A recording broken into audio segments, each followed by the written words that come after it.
How to convert PDF to Word quickly.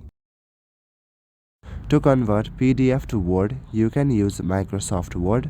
Go to the search bar on your taskbar and type in Word. Now open it on your device. You will land to this page.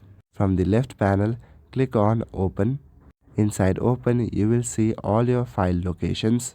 Click on the PDF file which you would like to convert to Word. If you can't recall the path of the file, then look up in your folders.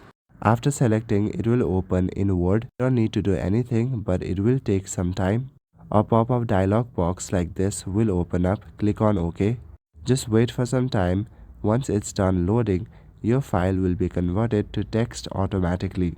And as you can see, finally, my PDF file has been changed into Word file. I can edit anything I want. At the top, click on Enable Editing to edit the file. You can move things around, change the text, add text, and do everything that you would do in a text document.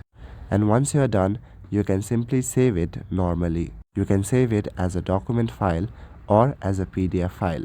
That's all for today. Thank you.